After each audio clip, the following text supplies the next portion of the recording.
شروع اللہ کا نام لے کر جو بڑا مہربان نہایت رحم والا ہے۔ اللہ کا حکم یعنی عذاب گویا آ ہی پہنچا تو کافروں اس کے لیے جلدی مت کرو، اور یہ لوگ جو اللہ کا شریک بناتے ہیں وہ اس سے پاک اور بالاتر ہے۔ وہی فرشتوں کو پیغام دے کر اپنے حکم سے اپنے بندوں میں سے جس کے پاس چاہتا ہے بھیجتا ہے کہ لوگوں کو بتا دو کہ میرے سوا کوئی معبود نہیں تو مجھی سے ڈرو۔ اسی نے آسمانوں اور زمین کو حکمت سے پیدا کیا، اس کی ذات ان کافروں کے شرک سے بلند و برتر ہے۔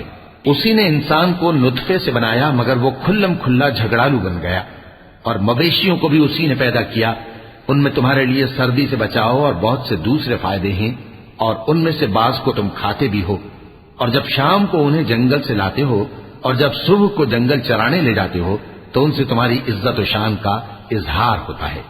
اور دور دراز شہروں میں جہاں تم سخت محنت کے بغیر پہنچ نہیں سکتے وہ تمہارے بوجھ اٹھا کر لے جاتے ہیں۔ کچھ شک نہیں کہ تمہارا پروردگار نہایت شفقت والا ہے، مہربان ہے۔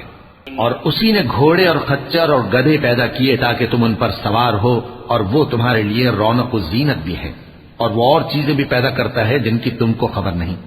اور سیدھا رستہ تو اللہ تک جا پہنچتا ہے، اور بعض رستے ٹیڑھے ہیں، اور اگر وہ چاہتا تو تم سب کو سیدھے رستے پر چلا دیتا۔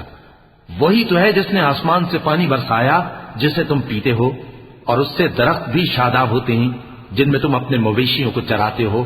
اسی پانی سے وہ تمہارے لیے کھیتی اور زیتون اور کھجور اور انگور اور دوسرے بے شمار درخت اگاتا ہے، اور ہر طرح کے پھل پیدا کرتا ہے۔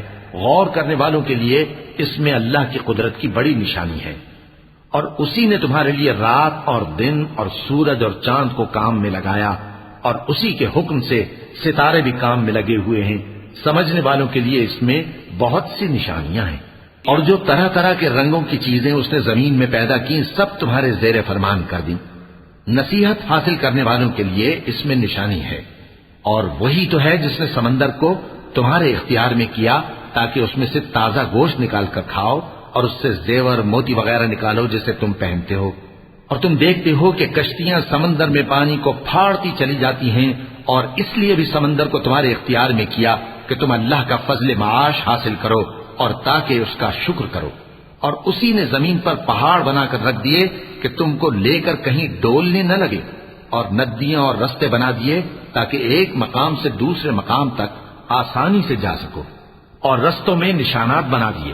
اور لوگ ستاروں سے بھی رستے معلوم کرتے ہیں، تو جو اتنی مخلوقات پیدا کرے کیا وہ اس مخلوق جیسا ہو سکتا ہے جو کچھ بھی پیدا نہ کر سکے؟ تو پھر تم غور کیوں نہیں کرتے؟ اور اگر تم اللہ کی نعمتوں کو شمار کرنا چاہو تو گن نہ سکو۔ بے شک اللہ بخشنے والا ہے، مہربان ہے۔